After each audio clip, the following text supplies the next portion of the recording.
Hello future leaders, welcome to Unacademy. मेरा नाम है युवराज सिंह शेखावत एंड जैसा मैं हमेशा से कहता हुआ आया हूँ, be a spokesperson for India. अब जब पहलगाम टेरर अटैक हुआ था, तो उसमें काफ़ी सारे ऐसे लीडर्स थे, जिन्होंने इस टेरर अटैक को कंडेम किया। उसमें से एक लीडर थे रशियन प्रेसिडेंट व्लादिमीर पुतिन। साथ-साथ में यूनाइटेड स्टेट्स के जो प्रेसिडेंट डोनाल्ड ट्रम्प थे, उन्होंने भी अपना दुःख व्यक्त किया। साथ-साथ में यूनाइटेड किंगडम के जो आपके प्राइम मिनिस्टर हैं कीर स्टारमर, उन्होंने भी इस टाइम पे इस टेरर अटैक को कंडेम करते हुए नज़र आए। अब दोबारा से जब एक बहुत क्रूशियल टाइम है, जब कहीं न कहीं इंडिया कोई न कोई एक्शन प्लान कर रहा है, वहाँ पे दोबारा से रशियन प्रेसिडेंट मोदी साहब को कॉल करते हैं और ये कहते हैं कि मैं आपको अपना फुल सपोर्ट एक्सटेंड करता हूँ, जिस तरीके से आप निकल चुके हैं एक फाइट पे और वो फाइट है टेररिज्म के खिलाफ। अब आपको एक चीज़ समझनी पड़ेगी, ये फाइट पाकिस्तान के खिलाफ नहीं है, ये फाइट है टेररिज्म के खिलाफ।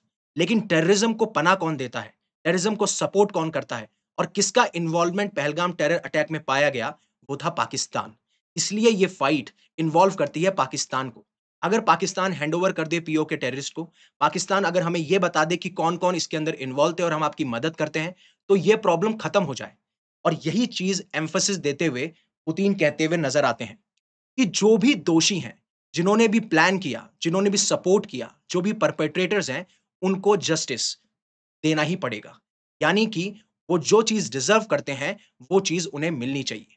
और ऐसा हमारे जो मिनिस्ट्री ऑफ एक्सटर्नल अफेयर्स के स्पोक्स पर्सन हैं रणधीर जायसवाल, उन्होंने भी ट्विटर पे पोस्ट करते हुए ये बताया कि किस तरीके से वो प्रेसिडेंट जो हैं, वो कॉल करते हैं नरेंद्र मोदी साहब को और साथ-साथ दुःख व्यक्त करने के साथ-साथ वो ये भी कहते हैं कि जो भी आपको सपोर्ट चाहिए, we are going to provide it. अब जब रशिया यूक्रेन की वॉर चल रही थी, तब काफ़ी सारे लोगों ने ये बोला कि आपको साफ-साफ पता है कि रशिया एक एग्रेसर है, बट फिर भी आप यूक्रेन का साइड नहीं ले रहे। यहीं पे मैं हमेशा इंडिया की डिप्लोमेसी की दाद देता हुआ नज़र आता हूँ। किस तरीके से इंडिया ने एक न्यूट्रल स्टांस नहीं रखा। इंडिया कह रहा था हम एक साइड पे हैं और वो साइड है पीस की, राइट? ना तो हम रशिया की साइड पे हैं और ना ही हम यूक्रेन की साइड पे हैं। हम चाहते हैं कि दोनों के दोनों नेशन जो हैं इस वॉर को रोक दें और जो पीस जो कि एट द एंड आउटकम सबको चाहिए, वहाँ पे आके स्टैंड लें या फिर आउटकम वही होना चाहिए। और सब हमें क्रिटिसाइज़ कर रहे थे।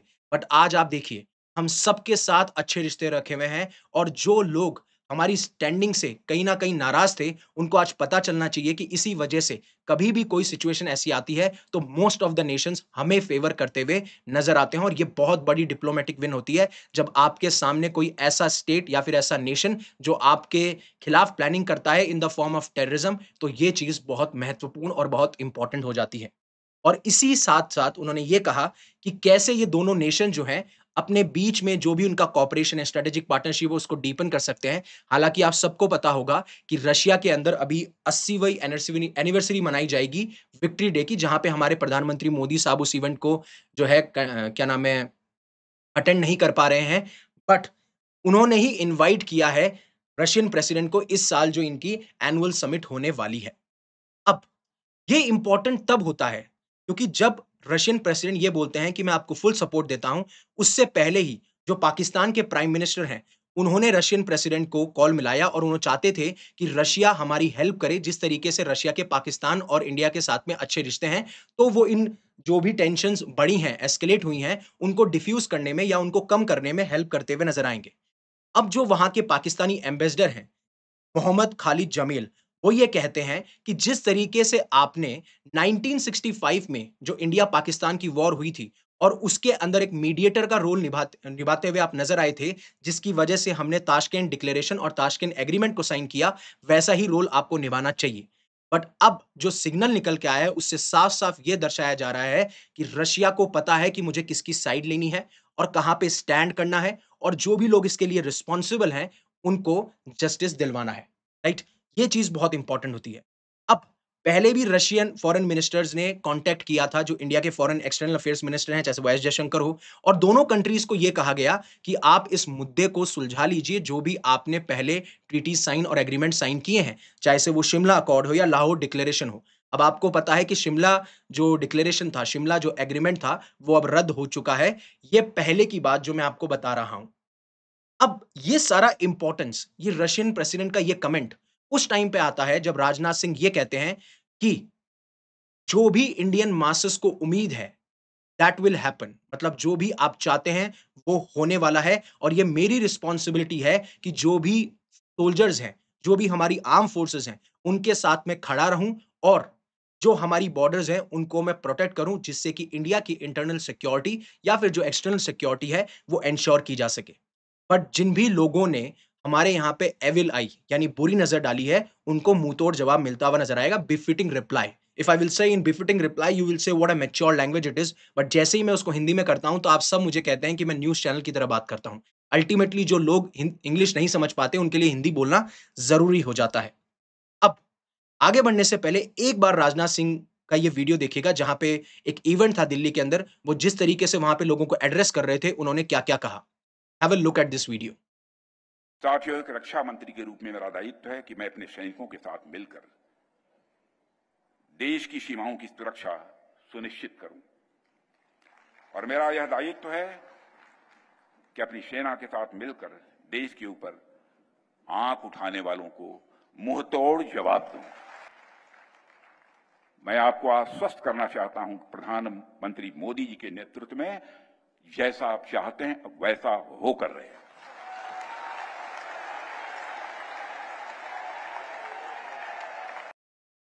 अब जैसा आपने ये वीडियो देखा, जिसके अंदर वो आर्म फोर्सेस के अंदर अपना ट्रस्ट दिखाते हुए नज़र आते हैं, ऐसा ही प्राइम मिनिस्टर नरेंद्र मोदी ने भी कहा था कि मैं पूरी की पूरी तरीके से फ्री हैंड देता हूँ हमारी मिलिट्री को, क्या टाइमिंग रहेगा, क्या मोड रहेगा, किस तरीके से वो अटैक प्लान करेंगे, सो दैट ये दर्शाता है कि कैसे हमारे डिफेंस मिनिस्टर और हमारे प्राइम मिनिस्टर हमारी आर्म फोर्सेस में बिलीव करते हैं। बिकॉज़ एट द एंड आने वाले टाइम पे कोई भी रिटेलिएशन अगर प्लान किया जाएगा, तो ये बहुत इंपॉर्टेंट हो जाता है कि हमारी आवाम, हमारी जनता, हमारी लीडरशिप सबका सब फेथ और ट्रस्ट हमारी आर्म फोर्सेस में हो, so that they can conduct that operation efficiently as well as effectively.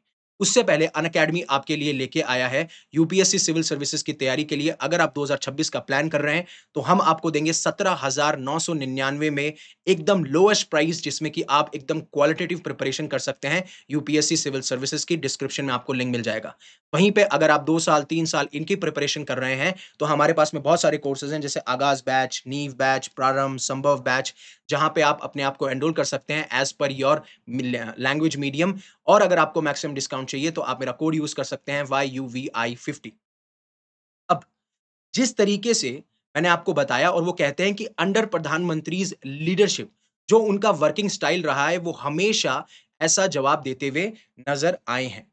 और इस टाइम पे पाकिस्तानी फोर्सेस जिस तरीके से बार-बार सीज़फायर वायलेशन कर रही है, हालाँकि शिमला एग्रीमेंट नहीं है, पर थोड़ा तो कॉमन सेंस होना चाहिए कि आपके ऊपर इतने एलिगेशंस लगे हैं, आपको इन्वॉल्वमेंट पाया गया है, but still you are proving to the world that yes, we are the aggressor. Yes, we have initiated all these things. अभी उन्होंने 11वीं बार एलओसी जो है, लाइन ऑफ कंट्रोल है, उसको वायलेट किया गया है। हालाँकि हम भी प्रॉम्प्टली, टाइमली, इफेक्टिवली, एफिशिएंटली उसका रिप्लाई दे रहे हैं, बट अभी भी पाकिस्तान को नहीं समझ में आ रहा है कि इट इस प्रेज़ेंट टाइम पे किस तरीके की थिंकिंग होनी चाहिए। क्योंकि जब आप कन्फ्यूज़ स्टेट में होते हैं, जब आप बौखलाए होते हैं, तो आपको नहीं पता होता वाइज़ डिसीज़न क्या होता है। कई बार आप सऊदी अरेबिया के एम्बेसडर से मिल लेंगे, कुवैत के एम्बेसडर से मिल लेंगे, रशिया से प्लीड कर लेंगे, यूनाइटेड नेशन से प्लीड कर लेंगे, यूएस से प्लीड कर लेंगे, और एक तरफ फिर आपके जो लीडर्स हैं, वो बयानबाज़ी ये देते हुए नज़र आते हैं कि we are ready for any retaliation. अगर आप इंडस वाटर ट्रीटी के तहत जो भी आप इंडस वाटर है, उसके ऊपर आपको स्ट्रक्चर्स बनाओगे, तो we will attack those structures, right? We have supported and funded मुजाहिदीन। मतलब सोच के परे है कि क्या उनकी लीडरशिप है, क्या उनकी फॉरेन पॉलिसी है, जिसके बारे में बात करते हुए नज़र आ रहे हैं। अब इंडिया ने पहले भी एयर स्ट्राइक्स को लॉन्च किया है, चाहे से वो बालाकोट स्ट्राइक हो, जब हमारे सोल्जर्स मारे गए पुलवामा के अंदर। सेकंड, जब हमने 2016 के अंदर एक सर्जिकल स्ट्राइक प्लान की थी, उन टेररिस्ट टारगेट्स के ऊपर जो कि पाकिस्तान ऑक्यूपाइड कश्मीर में है, across the line of control, जब हमारे जवानों पे अटैक होता है उरी के अंदर। अब सर्जिकल स्ट्राइक का मतलब आप समझिए। सर्जिकल स्ट्राइक का मतलब ये होता है कि ऐसे, मतलब एक मिलिट्री कॉन्टेक्स्ट में अगर बात करूं, तो आप एक ऐसा अटैक प्लान कर रहे हो जो कि बहुत ही केयरफुली प्लान किया गया है, और इसकी जो प्रिसीजन है, मतलब एक टारगेट सेट किया गया है जिस पे जाके हम अटैक करेंगे, और जो भी सराउंडिंग एरियाज है और जो भी सिविलियंस उसके आसपास रह रहे हैं, उनको ज्यादा डैमेज नहीं होगा, या तो बिल्कुल डैमेज नहीं होगा, या तो फिर बिल्कुल ही मिनिमम डैमेज होगा। उसे हम सर्जिकल स्ट्राइक कहते हैं मिलिट्री कंटेक्स्ट के अंदर।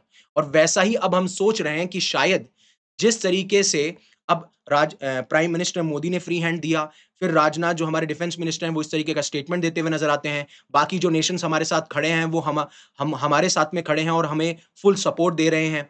और कैसे उरी अटैक के बाद में सर्जिकल स्ट्राइक किया जाता है, पुलवामा अटैक के बाद में बालाकोट स्ट्राइक किया जाता है। बट इम्पोर्टेंट ये है कि सिर्फ प्राइम मिनिस्टर, डिफेंस मिनिस्टर के कहने से क्या ये जो जिस तरीके से आप बोलोगे ऐसा तो पाकिस्तान भी कहता है, पाकिस्तान भी बयानबाज़ी करता हुआ नज़र आता है। लेकिन इम्पोर्टेंट ये है कि किस तरीके से हम हमारे इंडियन एयर फोर्स के चीफ से मिल रहे हैं, इंडियन नेवी के चीफ से मिल रहे हैं, फिर आज ही हम डिफेंस सेक्रेटरी से भी मिल रहे हैं, क्योंकि इन सारी की सारी मीटिंग्स का मकसद ये है कि जो भी हमारी प्लानिंग हो या फिर जिस भी तरीके से हम रिटेलिएशन वो कर रहे हैं, वो इतना फुल प्रूफ होना चाहिए कि at the end outcome positive आए। ऐसा नहीं हो कि हम अटैक केयरफुली प्लान ना करें, सारी चीज़ों को कंसिडर ना करें और अल्टीमेटली हम उस चीज़ में फेल हो जाएँ। ऐसा नहीं होना चाहिए। अगर आप वो रिस्क ले रहे हैं, तो it must be full proof. इसीलिए आईएएफ के साथ मीटिंग करना, आईएएफ चीफ के साथ मीटिंग करना, नेवी चीफ के साथ मीटिंग करना, जिससे कि आप ये आइडेंटिफाई कर सको कि हमारी फोर्सेस इस पर्टिकुलर सिचुएशन के लिए रेडी हैं या फिर हमारा क्या प्लान होने वाला है और एट द एंड हमारे पास में कौन-कौन से ऐसे ऑप्शंस खुले हैं अगर हम अटैक कर देते हैं। जो भी टारगेटेड हमने अटैक बनाए हैं या जो टारगेटेड स्ट्राइक्स बनाई हैं, अगर हम उस पे अटैक करते हैं, तो उसके बाद में अगर पाकिस्तान रिटेलिएट करता हुआ नज़र आता है, तो हमारे पास में क्या ऑप्शंस हैं, जिसको हम एक्सप्लोर कर सकते हैं। इसके बारे में ही ये बात चल रही थी। राइट? जैसा मैंने आपको बताया कि पीएम मोदी साहब जो हैं वो डिफेंस सेक्रेटरी से भी मिलते हुए नज़र आते हैं फॉर एक्सप्लोरिंग द ऑप्शन। अभी हालाँकि कोई ऑफिशियल स्टेटमेंट बाहर निकल के नहीं आया है जिससे हम ये बता सकें कि की डिटेल्स क्या रहेंगी। बट एट द एंड यही है, ये सारी मीटिंग्स, ये सारे स्टेटमेंट्स एक ही तरफ इशारा करते हैं कि आने वाले टाइम पे कोई तो केयरफुली प्लान्ड एक टारगेटेड स्ट्राइक होने वाली है। अब वो कहाँ से होगी, कैसे होगी, अल्टीमेटली ऑब्वियस सी बात है जो क्लासिफाइड लोग हैं या क्लासिफाइड डॉक्यूमेंट्स हैं उसी में मेंशन होगा। बिकॉज़ मीडिया में ये चीज़ अगर आती है, तो ऑब्वियस सी बात है पाकिस्तान और पाकिस्तान की फोर्सेस जो हैं, वो इसके प्रति अवेयर हो जाएँगी and ultimately it will harm us. वहीं पाकिस्तान ने यूनाइटेड नेशन सिक्योरिटी काउंसिल से भी ये बोला था कि आप एक क्लोज़ डोर मीटिंग करवाइए जिस तरीके से इंडिया और पाकिस्तान के जो टेंशन्स हैं, वो एस्केलेट करते जा रहे हैं। अब आपको एक चीज़ समझनी पड़ेगी, उनका इन्वॉल्वमेंट तो पहलगाम में दिखता है, लेकिन उसके बाद में जो हमने डिप्लोमैटिक प्रेशर बनाया है ना, हर एक तरीके से, पानी नहीं दे रहे इंडस वाटर ट्रीटी के तहत, उसके बाद में जो भी पाकिस्तानी नेशनल्स रह रहे थे, उनके वीज़ा को रिवोक कर दिया, उनको बंद कर दिया। जो भी अटारी वाघा बॉर्डर थी, उसको क्लोज़ कर दिया। मतलब जो भी कॉन्टैक्ट्स अभी थे हमारे थोड़े बहुत, उसको भी बंद किया जा चुका है। फिर उसके बाद में जो हम एक्सपोर्ट करते थे या फिर उनसे जो इम्पोर्ट करते थे, हालाँकि उनसे तो हम बहुत ही कम इम्पोर्ट करते थे, हमारा माल बहुत ज़्यादा जाता था। अल्टीमेटली जो उनकी रिक्वायरमेंट होगी वो भी वहाँ हर्ट होती हुई नज़र आएँगी। फिर हमने एयर स्पेस को ब्लॉक किया, मतलब हर एक उस चैनल से जहाँ पे हम पाकिस्तान को टारगेट कर सकते थे और अल्टीमेटली जब पाकिस्तान की इकोनॉमी सही नहीं है, पॉलिटिकली सही नहीं है, तो ये चीज़ बहुत महत्वपूर्ण हो जाती है। एक तरीके से पूरा मोराल तोड़ने की कोशिश है डिप्लोमैटिक प्रेशर से और अल्टीमेटली फिर हम एक ऐसा टाइम देखेंगे जहाँ पे हमें कोई टारगेटेड और प्लान्ड स्ट्राइक देखने को मिलेगी। वही चीज़ को डिस्कस करने के लिए यूनाइटेड नेशन सिक्योरिटी काउंसिल की एक मीटिंग जो है वो आज दोपहर में कंडक्ट करवाई जाएगी। आपको पता होना चाहिए पाकिस्तान अभी करंटली एक नॉन परमानेंट मेंबर है इस पावरफुल 15 नेशन सिक्योरिटी काउंसिल का, जिसको अभी ग्रीस प्रिसाइड करता हुआ नज़र आ रहा है। इन एडिशन इसमें 5 परमानेंट मेंबर्स होते हैं जिनके पास में वीटो पावर होती है कि इनमें से अगर एक भी जना मान लीजिए कोई ऐसा डिसीजन आता है, किसी पे आपको वोट लेना है और अगर ये अपनी वीटो पावर का इस्तेमाल करते हैं, तो अल्टीमेटली जो भी इनका डिसीजन होगा, वो ज़्यादा माना जाएगा और ये करंट नॉन परमानेंट मेंबर्स हैं जिसमें पाकिस्तान का भी इन्वॉल्वमेंट हमें देखने को मिलता है। अब ये जो ग्रीस के यूएन एम्बेसडर हैं, इवांजेलोस सेकेरिस, वो ये कहते हैं कि ऐसी मीटिंग जो है, वो कहीं न कहीं जो इन दोनों नेशंस के बीच में टेंशन्स हैं, उसको कम कर सकती है। बट मुझे नहीं लगता है, हालाँकि बहुत सारी बातें होंगी, बहुत सारे डिस्कशंस होंगे, बट अल्टीमेटली ये चीज़ नहीं मैं मान सकता कि इसकी वजह से उन लोगों को दोषी नहीं ठहराया जाएगा या उन लोगों पे कोई कार्रवाई नहीं की जाएगी जो इस अटैक के पीछे थे, राइट? और यूएन ने भी उस टाइम पे इस टेररिज्म एक्ट को कंडेम करते हुए नज़र आए थे। वहाँ पे उन्होंने कहा था जो भी इंडिया के लोग हैं, जो भी नेपालीज़ लोग मरे, उनको मैं अपनी क्या नाम है दुःख व्यक्त करता हूँ जिस तरीके से इनके एम्बेसडर ने कहा, यूनाइटेड नेशन के एम्बेसडर ने और ये कहा कि जिस तरीके से दोनों नेशंस बहुत लार्ज नेशन है, हालाँकि India is much bigger than Pakistan, but जिस तरीके से टेंशन अभी है, वो बहुत बड़ा सीरियस कंसर्न हमें देखने को मिलता है और जब ये कंडेम किया गया था, तो आप डिप्लोमेसी देखिए जो हमारे एक्सटर्नल अफेयर्स मिनिस्टर हैं जयशंकर साहब, उस अटैक के बाद में वो जितने भी यूनाइटेड नेशन सिक्योरिटी काउंसिल के मेंबर हैं एक्सेप्ट चाइना एंड पाकिस्तान, सबको कॉन्टैक्ट करते हैं, सबको कॉन्फिडेंस में लेने की कोशिश करते हैं, सबको रियलिटी बताते हैं, what is the present issue और उन्होंने उस टाइम पे भी ये डिमांड किया था, जो भी अटैकर्स हैं, जो भी प्लानर्स हैं, जो भी बैकर्स हैं, उनको हम क्या नाम है, पनिश करके रहेंगे। ये पूरी की पूरी वार्तालाप थी जो मैंने आपके साथ में करी, जहाँ पे कहा कि किस तरीके से पुतिन ने स्टार्टिंग से लेकर अब तक भी ये दर्शाया है कि वी स्टैंड विद यू, और हम इस पे बार-बार दबाव देते हैं कि we are going to fully support India when it comes to targeting और attacking those planners, those backers, those supporters who have been involved in this Pahalgam terror attack.